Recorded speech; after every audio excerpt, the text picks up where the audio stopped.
Hello students, हमारा आज का टॉपिक है स्पेशली क्लास 9 के लिए। उसमें जो केमिस्ट्री का फर्स्ट चैप्टर है मैटर इन आवर सराउंडिंग्स। तो उसके लिए हमारे पास क्या है, सबसे पहले तो हम लोग ये देखेंगे हमारी डेली लाइफ में हम लोग अपने आसपास कितनी अलग अलग टाइप की चीजें ऑब्जर्व करते हैं।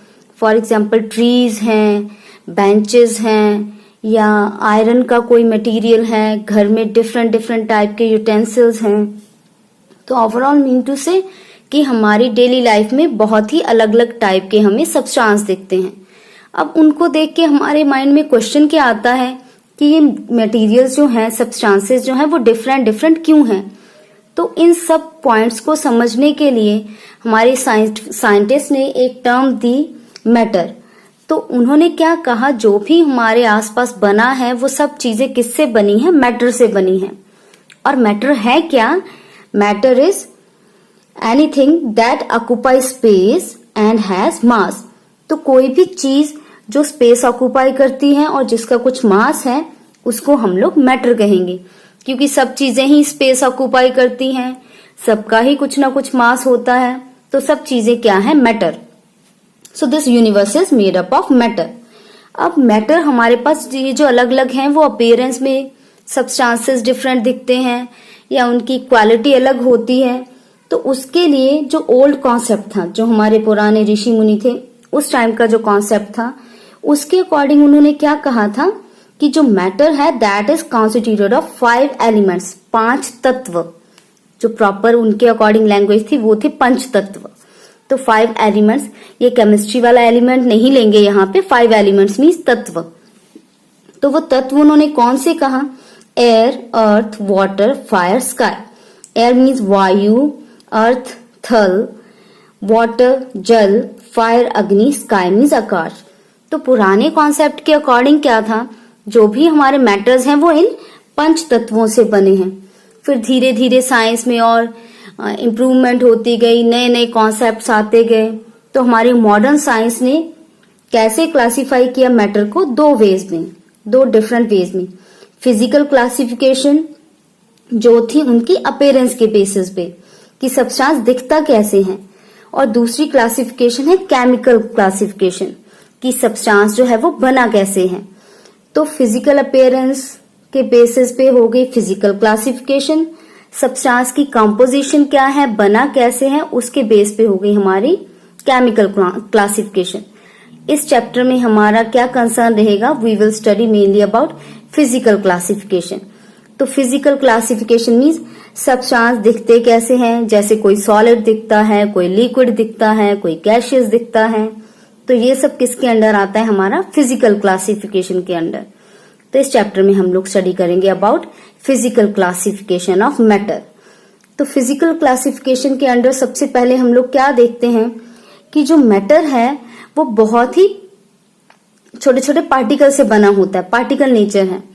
अब पार्टिकल नेचर को हम लोग कैसे अंडरस्टैंड कर सकते हैं, सपोज जैसे कोई टीचर चौक से लिखता है बोर्ड पे, तो चौक देखने में लंबा लगता है, उसकी लेंथ होती है, लेकिन जब हम चौक से लिखा हुआ है जो बोर्ड पे, उसको जब रब करते हैं तो वो बड़ी बड़ी फाइन सी डस्ट वहां से निकलती है। तो इट मीन्स जो चौक था वो छोटे छोटे पार्टिकल से बना हुआ है। तो जो छोटे छोटे पार्टिकल हैं वो क्या हो गए हमारे पास, पार्टिकल नेचर ऑफ मैटर। तो हमने यहाँ मैटर किसको कंसीडर किया था, चौक को। लेकिन चौक को जब हमने चौक बोर्ड पे लिखा, उससे फिर उस बोर्ड को रब किया तो वहां से चौक डस्ट निकली।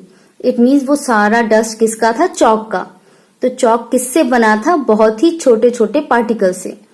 सो our first point is matter is particle in nature. दूसरी एग्जाम्पल ले सकते हैं हम लोग, सपोज कोई कांच की, ग्लास की शीट लें, वो गलती से गिर जाए, तो जब गिरेगी वो जमीन पे तो वो छोटे छोटे पार्टिकल्स पीसेस में ब्रेक हो जाती हैं। Again this means that glass sheet was made up of small particles of glass. तो ग्लास के छोटे छोटे पार्टिकल्स जब इकट्ठे हुए उन्होंने ग्लास की शीट बना दी। Next point, matter is made up of particles जो हमारे पास उनका साइज भी डिफरेंट होगा, उनकी शेप भी डिफरेंट होगी और उनकी नेचर भी डिफरेंट होती है।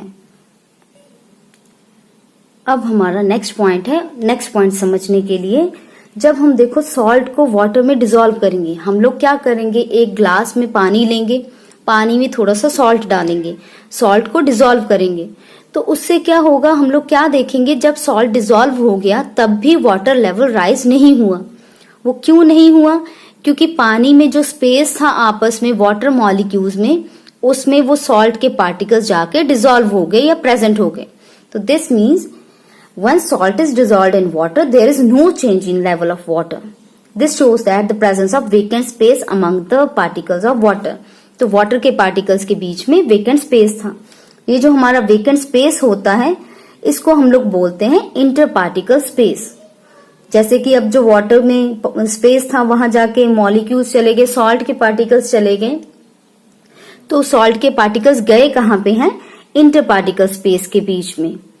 तो हमारे पास फिलहाल 2 पॉइंट्स आए कि जो मैटर है उसमें पार्टिकल्स होते हैं, मैटर पार्टिकल्स का बना होता है। सेकेंड, जो मैटर है उसके जो पार्टिकल्स हैं उसमें स्पेस होगा। तो ये 2 पॉइंट्स थे। Next point is characteristics of particles of matter. अब मैटर के जो पार्टिकल्स हैं उसकी प्रॉपर्टीज क्या है, कैसे हैं वो। सबसे पहले जो पार्टिकल्स हैं वो बहुत ही स्मॉल साइज के हैं, ठीक है। तो इसके लिए हम लोग एग्जाम्पल क्या लेंगे, सपोज 4 टेस्ट ट्यूब्स ली हमने, चारों में हमने पहले पानी लिया है। अब फर्स्ट टेस्ट ट्यूब में हमने क्या किया, कुछ आपके पास क्या क्या ऐड कर सकते हैं आप लोग, पोटेशियम परमैंगनेट के क्रिस्टल्स ऐड कर सकते हैं, क्योंकि ये क्लास 9th के लिए है तो मे भी आपने क्रिस्टल्स देखे होंगे या नहीं देखे होंगे। तो और क्या क्या ऐड कर सकते हैं, ब्लू इंक या फिर रेड इंक। तो सबसे फर्स्ट वाले में सपोज मैंने यहाँ ब्लू डायग्राम बनाई है तो ब्लू इंक लेंगे। तो सबसे पहले में हम लोगों ने पहली टेस्ट ट्यूब में ब्लू इंक डाल दी। अब आप क्या देखोगे, जो पूरा का पूरा पानी है वो ब्लू कलर का हो जाएगा। अब इस टेस्ट ट्यूब में से कुछ सॉल्यूशन हम लोग नेक्स्ट में डालेंगे। इसमें पहले पानी था तो इसका जो ब्लू सॉल्यूशन है उसका थोड़ा सा अमाउंट हमने इसमें डाला, तो हम क्या देखेंगे, ये सॉल्यूशन भी ब्लू हो जाएगा। फिर हम लोग थर्ड टेस्ट ट्यूब में जिसमें पानी था उसमें इससे डालेंगे सॉल्यूशन, तो लास्ट वाली में इसका सॉल्यूशन डालें। तो क्लियर है, यहाँ पे सबसे ज्यादा ब्लू था, इसका कुछ अमाउंट वाटर में डाला तो ये भी ब्लू हो गया, इसका कुछ डाला, कलर लाइट होगा लेकिन still the solution will be blue. Next में क्या है, इसमें भी सॉल्यूशन ब्लू होगा लेकिन सबसे लाइटेस्ट कलर आएगा। तो सबसे dark, then light, then lighter, then lightest. तो इसका मीनिंग क्या हुआ, जो हमारे पास ब्लू इंक के पार्टिकल्स थे वो यहाँ पे स्प्रेड हुए थे। अब इसका बहुत कम अमाउंट हमने यहाँ पे डाला था लेकिन फिर भी ये सॉल्यूशन कलर्ड बन गया। दिस मीन्स यहाँ भी उसके पार्टिकल्स, जो थोड़ा सा भी अमाउंट डाला था उसमें भी उसके बहुत पार्टिकल्स थे जिसने सॉल्यूशन को ब्लू कर दिया। अगेन इसका थोड़ा सा अमाउंट डाला था, still the solution becomes blue. इसका अमाउंट यहाँ पे डाला फिर भी सॉल्यूशन ब्लू हुआ। नो डाउट इंटेंसिटी कम थी, सॉल्यूशन लाइट ब्लू होगा। तो इससे क्या पता चलता है कि जो पार्टिकल का साइज है वो बहुत ही छोटा है और पार्टिकल्स इतने ज्यादा होते हैं कि हम लोग उनको काउंट नहीं कर सकते। तो इन छोटे छोटे पार्टिकल्स ने पूरा का पूरा पानी को ब्लू कर दिया। हमारा नेक्स्ट पॉइंट क्या है, second point, particles are always in a state of motion. Mean to say particle कभी भी रेस्ट पे नहीं होंगे किसी भी मैटर के, वो हमेशा ही इधर उधर घूमते रहेंगे। इसके लिए हमने एग्जाम्पल लिखे यहाँ पे अगरबत्ती स्टिक की, इंसेंस स्टिक्स। जैसे हम मंदिर में जाते हैं, वहां अगरबत्ती अगर जलाएं हम लोग या घर पे अगरबत्ती जलाएं तो उसकी पूरी जो खुशबू है वो पूरे घर में फैल जाती है। अब देखो अगरबत्ती जलाई थी हमने एक रूम में, लेकिन उसकी स्मेल कहाँ तक चली जाएगी, फ्रेग्रेंस कहाँ तक चली जाएगी, पूरे घर में, सब रूम्स में। तो it means particles have travelled from one room to another room. It means पूरे जो पार्टिकल्स हैं वो एयर में, एटमॉस्फेयर में ट्रेवल करते रहते हैं। तो particles of gas move from one place to another place and mix in the air. ये जो मूवमेंट है, स्प्रेडिंग है पार्टिकल्स की, इसको हम लोग क्या बोलते हैं, डिफ्यूजन। ये जो डिफ्यूजन टर्म है वो फर्दर भी कहीं ना कहीं जरूर एप्लीकेबल होगी, इसको अच्छे से माइंड में रखना है। What is diffusion? Diffusion is spreading of gas in the air और spreading of something in the atmosphere. और process of spreading of something. Third हमारे पास पॉइंट क्या है, इंटर पार्टिकल अट्रैक्टिव फोर्सेस। अब जो मैटर के छोटे छोटे पार्टिकल्स हैं वो आपस में एक दूसरे को अट्रैक्टिव फोर्सेस की वजह से पकड़ के रखते हैं, mean to say they are held with each other because of attractive forces. अब जैसे हमारे पास सॉलिड है, लिक्विड है, गैस है। गैस में पार्टिकल्स दूर दूर होते हैं, इट मीन्स अट्रैक्टिव फोर्सेस सबसे कम होंगी गैसेस में। लिक्विड के केस में कंपैरेटिवली पार्टिकल्स पास पास होते हैं आपके पास, तो इट मीन्स लिक्विड में जो हमारी अट्रैक्टिव फोर्सेस हैं वो ज्यादा होंगी गैसेस के कंपैरिजन में। नेक्स्ट आपके पास है सॉलिड। सॉलिड में पार्टिकल्स बहुत ही ज्यादा पास पास होते हैं, तो attractive forces are maximum in case of solid and then liquid and then gases. अब सॉलिड में ही एग्जांपल ले लेते हैं और अट्रैक्टिव फोर्सेस की टाइप्स की। Chalk, brick, iron nail. एक चॉक का पीस लेंगे हम लोग, एक ब्रिक का पीस लेंगे जो ईंटें होती हैं जिससे घर बनता है, और थर्ड ले लिया हमने आयरन नेल। जो चॉक है वो आसानी से हाथ से टूट जाएगा, जो ब्रिक है वो हाथ से नहीं ब्रेक होगी, कुछ हैमर वगैरह से उसको बीट करेंगे तब वो टूट जाएगी। लेकिन जो आयरन नेल है उसको चाहे हैमर से हीट बीट भी करें तब भी वो क्या है, टूटेगी नहीं, थोड़ा बहुत फ्लैट हो जाएगी। तो हमारा कंक्लूजन क्या निकला, the forces of attraction is maximum in case of iron nail, क्योंकि उसको हम लोग नहीं तोड़ पाए। ब्रिक को हैमर से तोड़ा, थोड़ी सी कम अट्रैक्टिव फोर्सेस हैं। चॉक में उससे भी कम अट्रैक्टिव फोर्सेस हैं। नेक्स्ट पॉइंट है effect of temperature on particle motion. अब देखो जैसे जैसे हम लोग हीट करते हैं, सपोज पानी रखा हो गैस पे, उसको हीट करें तो उसके वेपर्स बनते हैं, इट मीन्स पार्टिकल्स ने मूव करना शुरू कर दिया।